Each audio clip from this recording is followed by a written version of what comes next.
Le walk unilatéral, alors le walk unilatéral soit en gobelet, soit en overhead, ça sera marqué dans tes notes.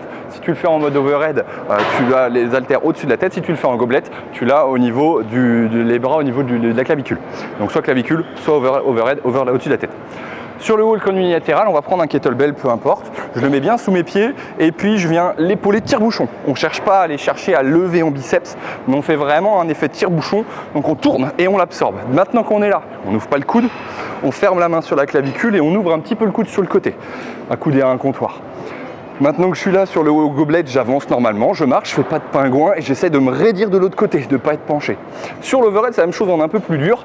Le bras au-dessus de la tête, j'essaie de stabiliser mon buste, de pousser dans le ciel sans exagérer, hein. Là je reste droit et je marche. On fait attention à notre dos dans les deux mouvements, que ce soit là ou là. On ne campe pas excessivement, on est vraiment de façon normale.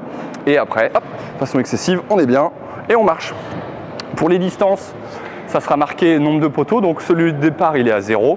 Si tu fais un poteau, 2 poteaux, 3 poteaux, en partant du poteau qui est proche des vélos, ça fait 3 poteaux avec un aller-retour, 2 allers-retours.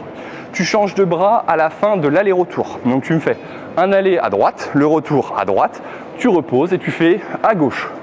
Aller à gauche, retour à gauche. Voilà, on change à chaque fin d'aller-retour et non pas à chaque fin d'aller.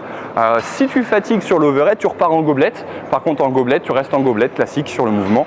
Donc le gobelet étant l'haltère ici, le kettlebell ici, l'overhead étant le kettlebell en overhead au-dessus de la tête. Voilà. Si tu fatigues, hop, dans les épaules, on redescend et on finit d'avancer. Voilà pour le walk au kettlebell, soit en gobelet, soit en overhead. C'est marqué dans tes notes. C'est marqué selon les distances en nombre de poteaux.